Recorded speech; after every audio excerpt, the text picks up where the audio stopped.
કોઈ પણ સાંધાનો દુખાવો જે છે એ એની જે સ્નાયુઓની વચ્ચે, કોષોની વચ્ચે કફ અને પિત્ત આવી જાય, લોહીની નળીઓ સાંકડી થઈ જાય, મિનરલ્સ ન પહોંચે, બ્લડ સપ્લાય ન પહોંચે અને એ ચીજ ધીરે ધીરે સખ્ત કડક થાય, એની ફ્લેક્સિબિલિટી ઘટી જાય અને પરિણામ એ આવે કે એની જે ક્રિયાકાલ વિધિ છે, આખું એનું ફંક્શન એ ઘટી જાય. દબાણ વધે એટલે નર્વ સપ્લાય ઉપર દબાણ વધે અને પરિણામ એ આવે કે દુખાવો થાય. મિનરલ્સ અને વિટામિન્સ પ્રોપર મટીરિયલ ન મળે એટલે ગાદી ઘસાઈ જવી, આપણે એ શબ્દ વાપરીએ છીએ. એટલે ગાદી ઘસાઈના વિકલ્પ સ્વરૂપે કંઈક પહેલાં ઇન્જેક્શન નીકળ્યા છે કે ઇન્જેક્શન મારવામાં આવે અને ટેમ્પરરી ત્યાં થોડું ઓઇલિંગ જેવું થઈ જાય અને એ સાંધો થોડાક સમય ચાલે. ઓપરેશન પણ એટલું બધું સફળ નથી. ઘણા બધા પેશન્ટ મને મળેલા છે કે જે ઓપરેશન નિષ્ફળ ગયું હોય ને મુશ્કેલી મુકાયા હોય. તો બેસ્ટ ચીજ એ છે કે સાંધાના દુખાવાની અંદર એના જે સ્નાયુઓ જે છે એ સ્નાયુઓને આપણે બળ પહોંચાડીએ. સ્ટેપ નંબર 1, પ્રોપર એને શેક કરીએ. શેકની અંદર પંચકર્મનો નેક્સ્ટ આપણે એપિસોડ લેવાના છીએ, પણ શેકની અંદર ઘરઘરાવ, તમે ગરમ પાણીની એક ડોલ લો, એની અંદર બંને પગ બોળી અને પગને ઝાડો, તો એ પગ ઝાડવાથી અંદર બ્લડ સર્ક્યુલેશન વધશે, ત્યાંનો કચરો તૂટશે અને બહાર નીકળશે. એટલે દુનિયાનો કોઈ પણ દુખાવો એવો નથી કે જે શેકથી કે માલિશથી ન મટે. હા, એને પદ્ધતિ, યોગ્ય સલાહ સાથે યોગ્ય દવાઓ જરૂરી બને. બીજું, ગઈ વખતે જેમ કીધેલું એ પ્રમાણે કોઈ પણ તેલની માલિશ, બજારમાં સારા સારા તેલ મળે છે, નોટપેન બાજુમાં હોય તો લઈ લો, હું હમણાં લિસ્ટ આપું છું. કોઈ પણ તેલનું માલિશ જો હાડકું અને સ્નાયુ ભેગા હોય તો ત્યાં ગોળ ગોળ સ્વરૂપે નાનકડું હાડકું હોય, જેમ કે કમરમાં છે, ઘૂંટણમાં છે, તો ગોળ ગોળ રાઉન્ડ ધ ક્લોક અને એન્ટી ક્લોક હાથ ફેરવવાનો.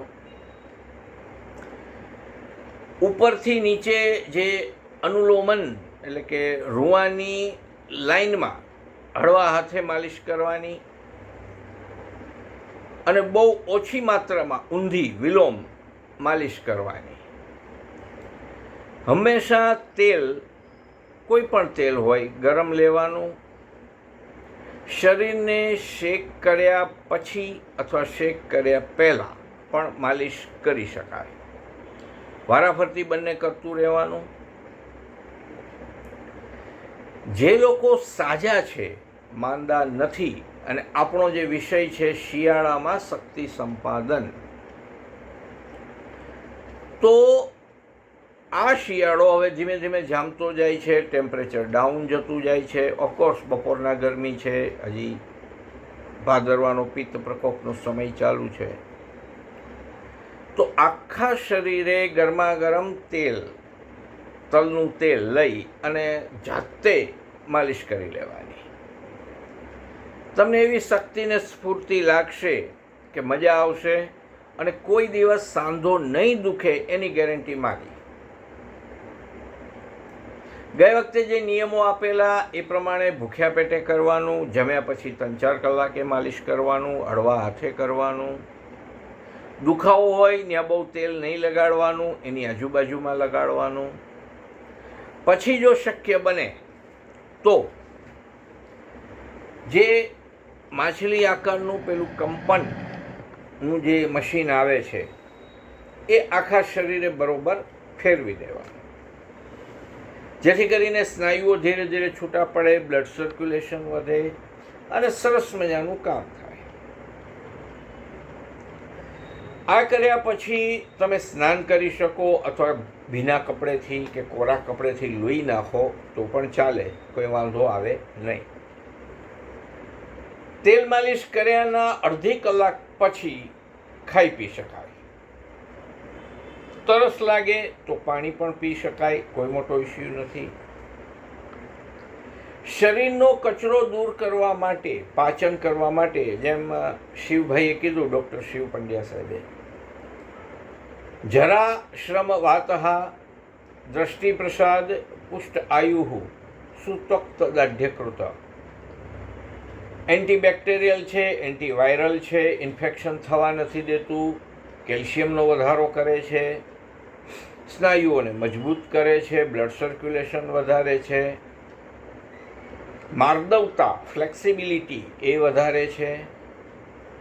અને એટલે જ જરા એટલે વૃદ્ધત્વ દૂર જાય છે. રેગ્યુલર દરરોજ તેલ માલિશ કરવી હવે શરૂ કરી દેવી જોઈએ.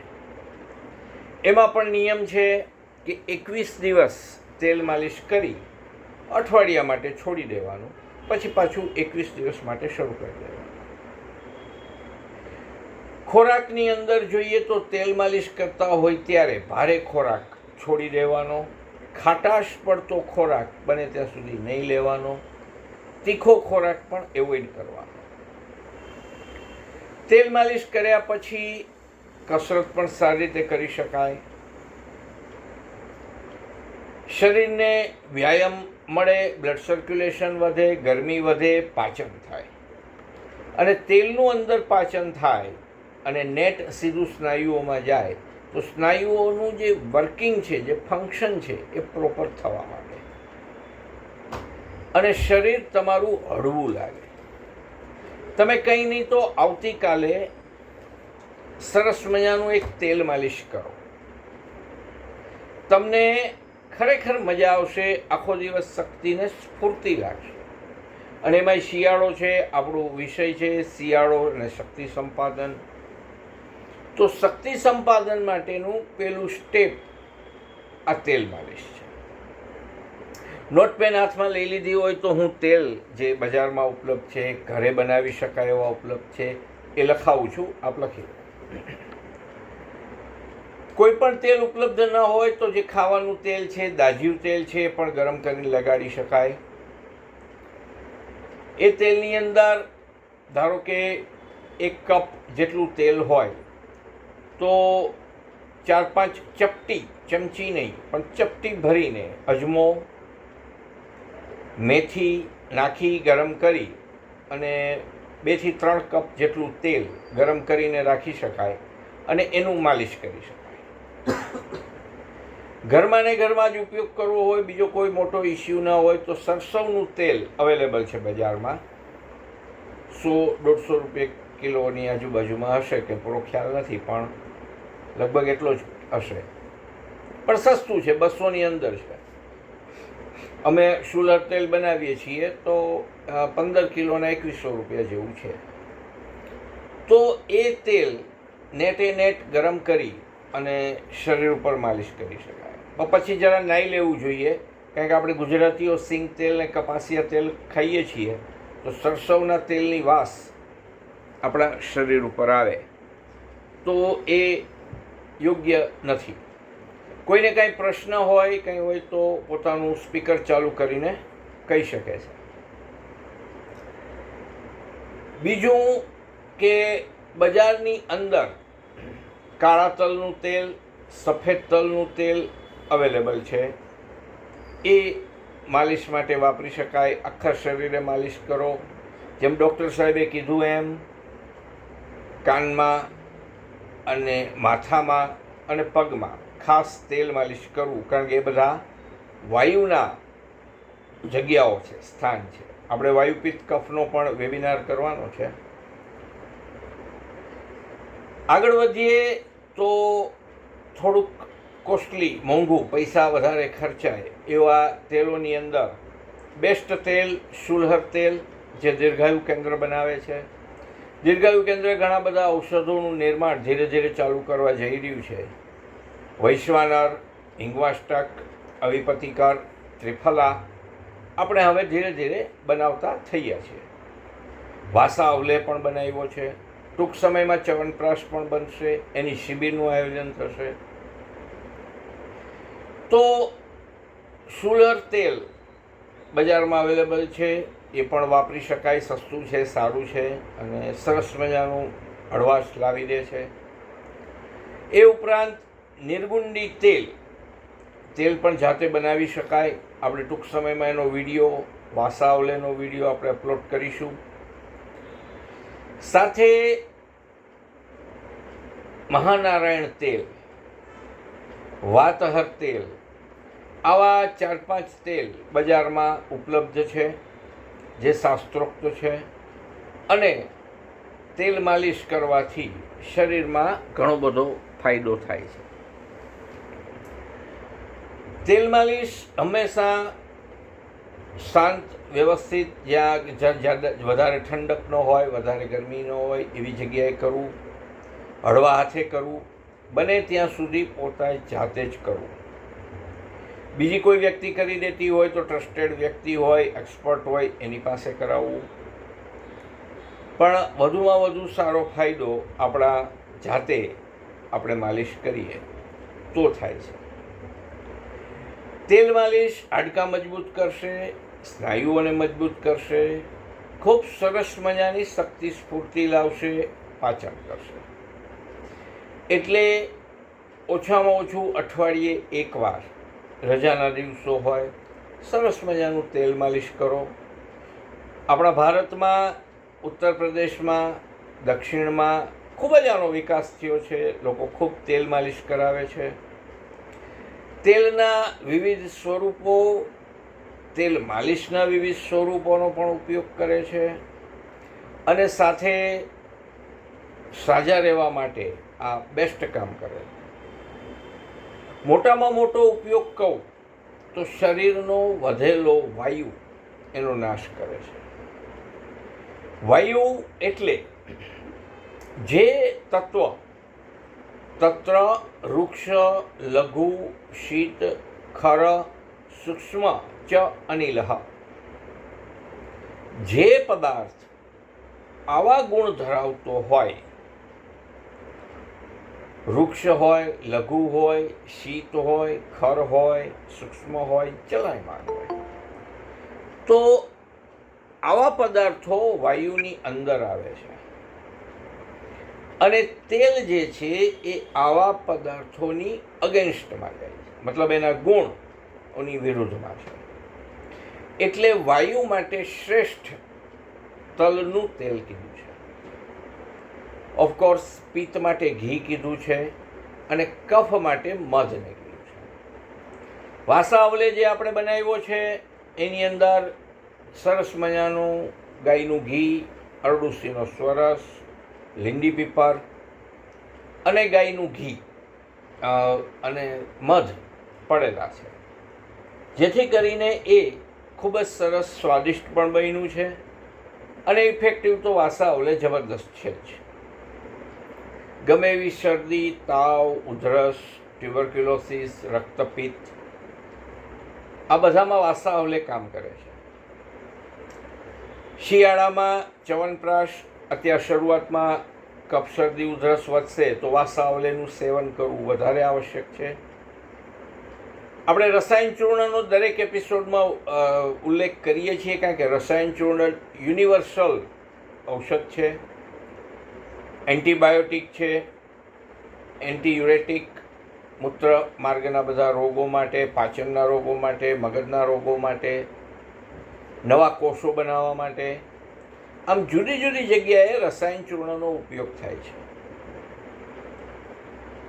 તો રસાયણ ચૂર્ણનું સેવન, અશ્વગંધા, શતાવરીનું સેવન, પાચન દ્રવ્યોનું સેવન, નાગરાદી વટી, સૂંઠની વટી, આ બધાના સેવન સાથે કરેલું તેલ માલિશ ખૂબ સારો ફાયદો કરશે, પાચન કરશે અને હાડકાને મજબૂત કરશે, શક્તિ અને સ્ફૂર્તિ લાવશે. એનો પ્રયોગ કરવો હોય તો આપ લોકો કરી શકો છો. તો તેલ માલિશના, આ શિયાળાની શક્તિ સંપાદનના આ બધા નિયમો મેં આપને કીધા. આની અંદર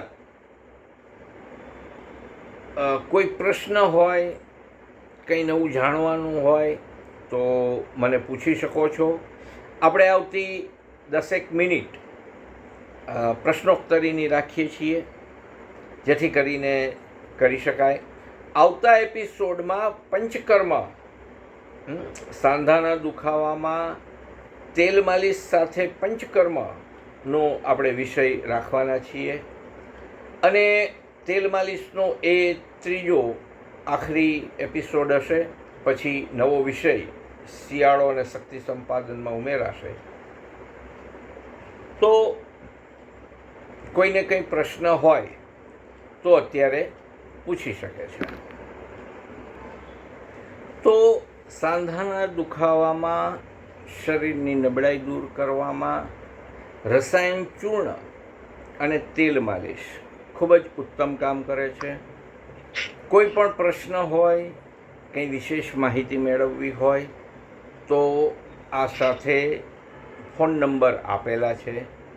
આપ ફોન કરી અને મુલાકાત કરી શકો છો અથવા વિશેષ માહિતી ફોન ઉપર મેળવી શકો છો.